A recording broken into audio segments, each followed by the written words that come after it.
السلام عليكم الإخوان، مرحبا بكم معنا في قصة جديدة. قبل ما نبداو شدوا الكوان وديروا الكيت وطفيوا الضوء. نبداو. اسمعني مزيان، هاد الهضره اللي غنقول لك دابا خبيها في قلبك، حيت كون عرفوا صحاب الحال باللي خرجت مني راسي غيطير قبل ما تسالي هاد القصه. انا سميتي ادريس، دابا راني شيباني وعندي ولادي وحفادي، ولكن واحد 7 سنين اللور دوزتها في الثمانينات وسط الرملة في واحد الباندا في الحزام الامني في جنوب المغرب. خلاتني بنادم اخر. هذيك ماشي غير حرب ديال القرطاس والمدافع، هذيك كانت حرب مع الخلا ومع شي حاجه اخرى ما كيحملش لسان يهضر عليها. كنا في واحد النقطه معزوله كيسموها النقطه 44. كانت عباره على خندق محفور وسط الحجر والرمله، دايرين بها الغام والأسلاك الشائكة ديال الحدود، ومورانا غير الفراغ، غير الخلا والقفار. كنا 8 ديال الدراري ومعنا الشاف السعدي وواحد السرجان قديم وجهو كله محفر بالشمس وعينيه بحال النسر. والجو تما كان عدو ديالنا في حد ذاته. في النهار الصاد كيشوي لك المخ والعرق كيولي مالح في ديك الكسوة ديال العسكر الدري اللي ما كنحيدوهاش بالاسابيع والليالي. والليل على الليل تما البرد كيخرج من العظام والصمت كيكون مجهد لدرجة كتولي تسمع دقة قلبك بحال شي حد كيضرب الطبل حدا ودنيك. الروتين كان هو العدود الاول ديالنا. نوض عس شرب اتاي فيها ريحة المازوت، كل السرديل ديال الحب وزين السينيال ديال الراديو. ولكن واحد الليلة في البداية ديال شهر نوفمبر كلشي تبدل. كانت العجاجة قوية والرملة كتضرب في الخندق بحال الشتا. كنت انا وواحد الدري سميتو حميد في العسا ديال جوج الليل. حميد كان دري ظريف يلا جا جديد، وكان ديما كيهضر على خطيبته اللي تسنات فيه في دمنات. كنا باركين في الحفرة شادين كالاشات والظلمة كحلة لدرجة ما كتشوفش يديك قدامك ما كتشوفهاش وجهك. فجأة حميد نغزني قال لي دريس واش كتسمع شي حاجة؟ ركزت ودني وسط الصفير ديال الريح، الصمت. سمعت واحد الصوت بحال شي حد كيغني، الصوت ديال المرأة رقيقة بزاف ولكن بعيدة. واحد الصوت بعيد بزاف ولكن في نفس الوقت بحال حدا ودني. كنسمع فيها كتقول يا ليل يا عين، بحال هكا ولكن بصوت مرأة. يا ليل يا عين. بقيت جامد في البلاصة. المنطقة تما ممنوع فيها المدنيين، وأقرب خيمة ديال الرحال كانت بعيدة على بعد 60 كيلومتر ديال الرحال. قلت الحميد هذا غير الريح كيدوز وسط السلاك ديال دوك الشائكة ديال الحدود. سكت وجلس الأرض، ولكن الصوت تبدل. هذاك الغنى ولا بحال البكا، واحد الشهقة كتقطع في القلب. حميد وقف وهز داك المكبر الليلي، اش كيقولوا ليه الشوافات يمكن ياك، وبدا كيشوف في الجهه ديال الحزام وجهه الابيض بحال الشير وهو يكلمني دريس. ودريس قال لي راه كاينه شي حاجه تما، مرة لابسه الابيض واقفه فوق اللون. وانا نضحك عليه قالت ليه واش تسطيتي؟ شكون هاد المرأة اللي غتوقف فوق اللون وما يتفرقعش، زعما ما يفرقعاش؟ خديت من عنده داك المنظار وشفت والله يا خوتي لا تال دابا فاش كانت تفكر داك المشهد لحميتي يبورش كيشوك. شفت داك الخيال، مرة طويلة لابسة ملحف بيض كيطير مع الريح، ملامح وجهها ما باينينش ولكن كانت واقفة في واحد البلاصة حنا عارفينها عامرة بالألغام. كانت كتشوف فينا ويديها كتحرك بحال كتقول لنا اجيو لعندي. حميد بدا كيترعد ويدو على الزناد. بارك عليا غادي نتير يا دريس، غنتير يا دريس، هادي راه جاسوسة واش نتيري؟ تيقول لي واش هادي راه غتكون جاسوسة ولا شي حاجة؟ يلا جيت نوقف وهي تغبر بحال غبرات فرمشة عين بحال عمرها كانت. دخلنا البانكر داك الغرفة لتحت الأرض وحنا مخلوعين. حكينا للشاف السعدي شنو شاف، شنو شفنا زعما. قلنا ليه راه شنو شفنا وشنو شفنا. الشاف جبد كارو ماركيز هو يشعلو وبقى كيشوف في السقف. واحد المدة قال لنا سمعوا مزيان، هادشي اللي شفتو ما يتعاودوش للدراري اخرين. هادشي هادي ماشي اول مرة غنشوفوه في هاد النقطة 44. هاد البلاصة كانت مقبرة قديمة قبل ما تولي منطقة عسكرية، قبل ما تولي نقطة عسكرية. اللي شفتوه خليوه في صدوركم، والمرة الجاية الا شفتو شي حاجة غمضوا عينيكم. قال لنا الا شفتو شي حاجة غمضوا عينيكم وتخيلوا راسكم في الدار. هذيك الليلة كانت البداية ديال الجحيم. السيمانة اللي موراها بدات كتوقع شي حوايج ما كتفهمش. الماء اللي كان عندنا في البرامل ولينا كنلقاو فيه ريحة ديال الحنة. ريحة الحنة مجهدة بحال يلاه مخلطة.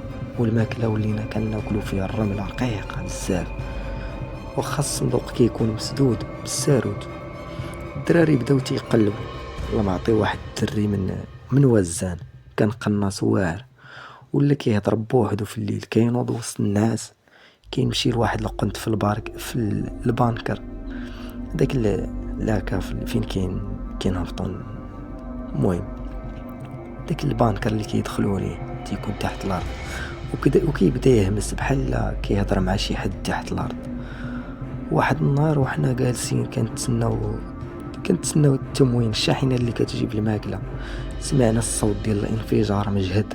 خرجنا كاملين كنجريو. صحاب لينا هجوم ديال العدو. مشينا للجهة ديال الحزام ولقينا الكلب ديالنا، واحد الكلب سميتو روكي، كان كيعاوننا في العسة مسكين. لقينا تفرقع عليه اللغم.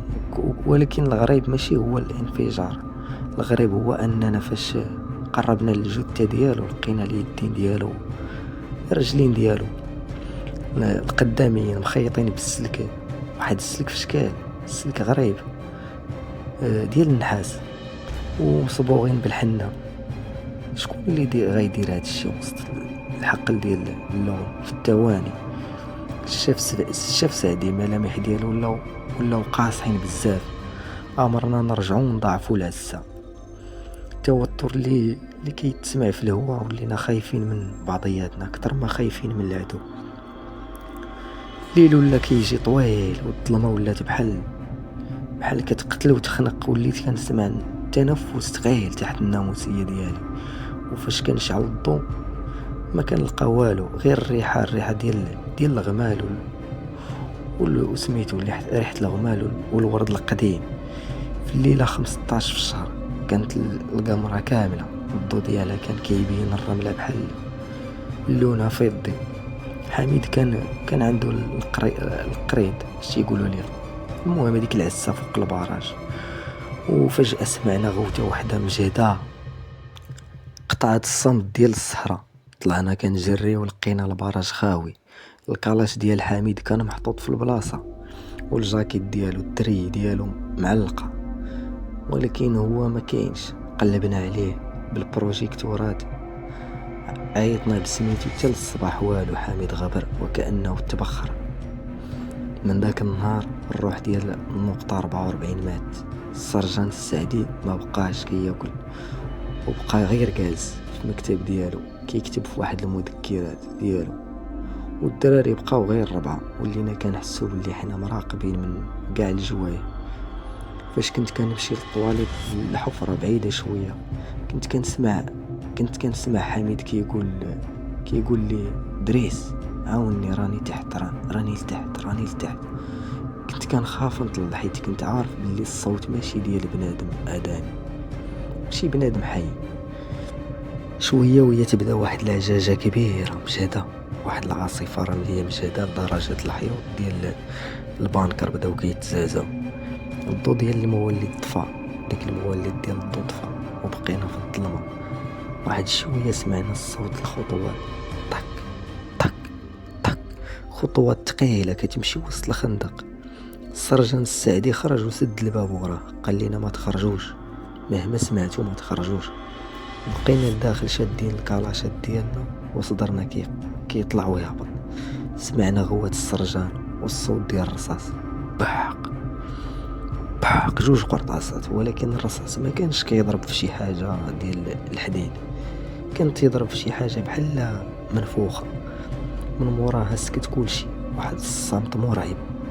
تجرأت وخرجت انا ورمعطي، لقينا السرجان السعدي طايح ووجهه كله مخبوش وعينيه خارجين كيشوف في السما، ولكن الصدمة هي فين لقينا القرطاس ديالو كان ضارب في الحيط، وبالرصاص ديالو كان مرسوم بحال القلم الرصاص الشكل ديال مرا كبيرة، والحيط كله ولا كيسيل بالدم كحل وخانس. بقيت انا ولا معطيب بوحدنا كنتسناو الموت ديالنا حتى حنا. فجأة الراديو بدا كيخدم بوحدو، واخا المولد طافي الراديو بدا كيهضر بوحدو، وخرج منه واحد الصوت تيقول حميد دريس لمعطي الشاف السعدي جا لعندي، حنا كاملين هنا تحت الرمل عاتقونا، يلا جيت نجاوب. وانا نشوف لمعطي بدا كيضحك واحد الضحكة هي السيرية.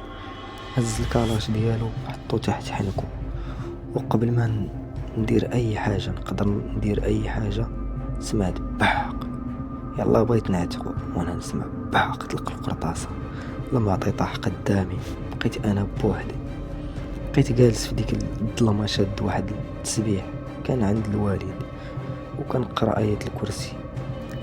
كنت كنسمعهم كيدوروا بيا كيهمسوا في سميتي وكيقيسوني في شعري بيدين باردة بحال الثلج. الصباح فاش جات الشاحنة ديال التموين مع الكولونيل، لقاوني جالس في وسط الخندق شاد الكلاش وشعري كله شاب ولا ابيض ديال بصح، وليت بحال الشيباني. لقاو السرجان والمعطي ميتين، وحميد ما لقاو ليه اثار. الكولونيل حاول يسولني ولكن ما كنتش كنقدر نهضر. داوني للسبيطار العسكري ودوزت شهور ديال العلاج النفسي. الحقيقة اللي ما كيعرفها حد هي انهم فاش قلبوا في المذكرات ديال السرجان السعدي لقاو باللي هذيك النقطة 44 ما كانتش في الحقيقة غير نقطة عسكرية، كانت بلاصة فين حاولوا يديروا التجارب في الخمسينيات على شي حاجة مدفونة تحت الرملة، حاجات من عهد قديم بزاف. دابا وبعد هاد السنين كاملة باقي كنحلم بديك المرة، وباقي فاش كنسمع شي بلاصة فيها الرملة كنحس بلي شي حد كيجرني من رجليا لتحت. النهاية الغريبة هي انني واحد النهار كنت جالس في قهوة في الرباط، وشفت واحد الراجل كيشبه الحميد بزاف. تبعته واحد الزنقة مسدودة، وفاش دار لعندي ما كانش عنده وجه، كانت الرملة مجرد رملة كتهبط من بلاصة العينين والنيف.